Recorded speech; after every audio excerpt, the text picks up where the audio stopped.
everybody. Are you happy? Yes. Happy to be here? Yes. Wow. Sometimes you enter into a room like this and you wonder what God has set you up for. I can feel the expectation is tangible. And I'll only say, God help me. But such a beautiful presence of God that I feel in this place. My mind could not help but to go to Psalm 84, where it says, how lovely is a tabernacle.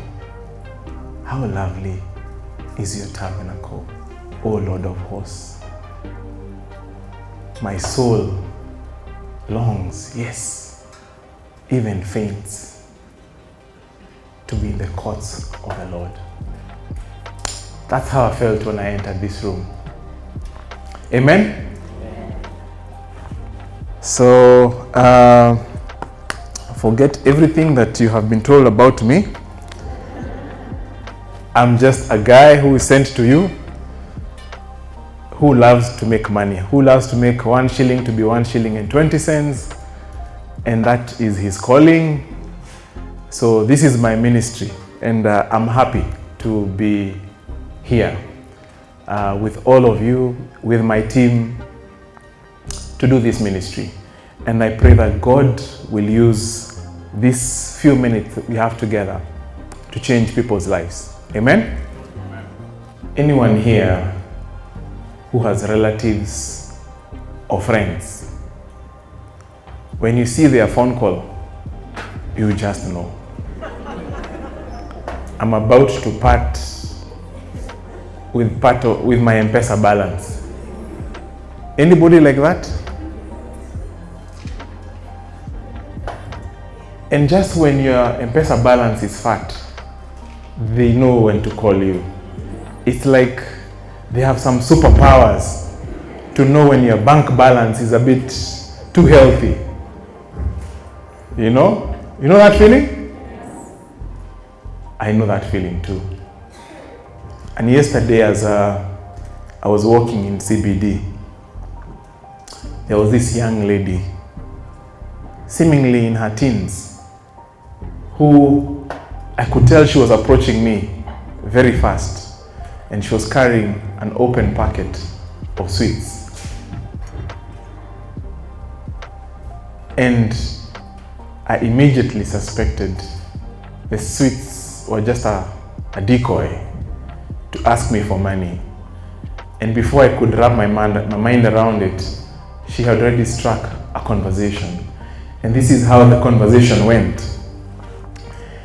She said, tafadhali niwachie kitu kidogo nipate ya kukula. Meaning, for those who don't speak Swahili, please give me something, some little money that I can buy food. I didn't address the money. I asked her, why are you not in school? And she told me, we're on a school break.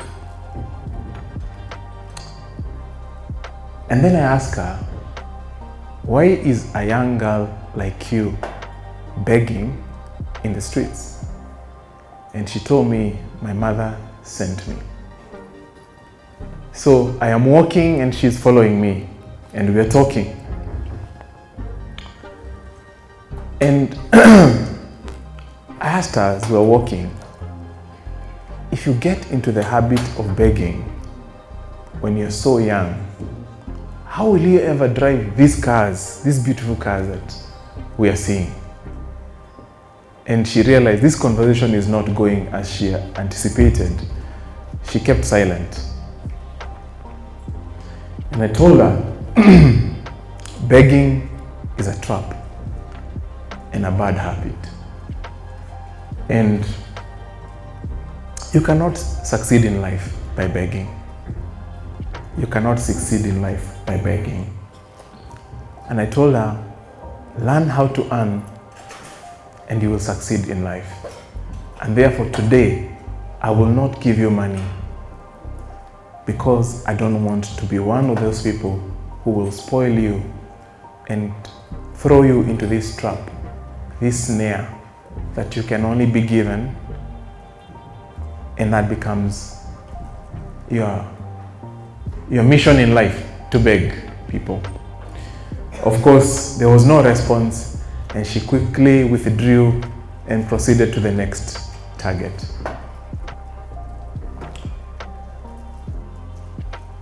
And that's how God gave me a message of what I was supposed to speak about today. Immediately, I'd been asking God, what do I go and tell these people? And I felt, this is it. This is it. So, Annie, don't beg, you do what? The world moves around by earning, not by. Those people who beg, even if they succeed, they are given very little. You will not beg anywhere and you're given 100,000. But if you ask people, what can I do for you? You will earn 100,000. You will earn 1 million. You will earn 1 billion one day. The idea is what? Earning. And this aspect of earning is so important to me, so dear, that even in my house, I tell my kids, you must earn and not what? Not be given. So, and I learned, it's very interesting when you change the idea of how your children interact with money. So I'd give them, whenever they earn, I give them money and I say, now you have this amount of money in your account. Then we go out to a toy shop and they're like, Dad, I want you to buy me a toy. And I tell them, I can buy you a toy, but we can buy it from your money. And they say, no. If it is my money, don't earn. Then I realize they are quick to spend my money, but they don't want to spend their. So earning is a powerful thing. And there's this gentleman called Miguel Cervantes. Miguel Cervantes said, never stand begging for that which you have the power to earn. Never stand begging for that which you have the power to earn. Another gentleman called P.T. Barnum, he said, money is good for nothing unless you know the value of it by experience. Money is good for nothing unless you know the value of it by experience. You've heard of this statement that says, easy come, easy goes. If it comes easily, you miss the experience of earning. But if it comes hard, you have the experience of earning, and therefore you are very careful on how you spend. How you spend hard-earned money is very different from how you spend easy money. It's been said that most of the people who've won the lottery, they've all ended up poor and many of them in depression. There was another statement that I found very interesting, that if you take all the money in the world, all the money, and divide it equally amongst all of us, it will still go back to the same people who have the most money today. Does that surprise you? Yeah? It is true. It is a fact. So, I want to teach you the 5 P's of creating wealth. The 5 P's of creating wealth. Tell your neighbor the 5 P's of creating wealth. You have a pen and paper. Aha. So, the first one is package. Tell your neighbor, package. Package yourself. Package yourself. One of the most frequently asked questions, and Trufi was asking you guys to ask me a question, So let me just preempt it because I know it is coming. One of the most frequently asked questions I get is, Piers, how can I create wealth when I have nothing left to invest or to save? How can I create wealth when I have nothing left to save and invest? Is that question familiar? Yeah? I know that question is coming, so let me answer it before it is asked. And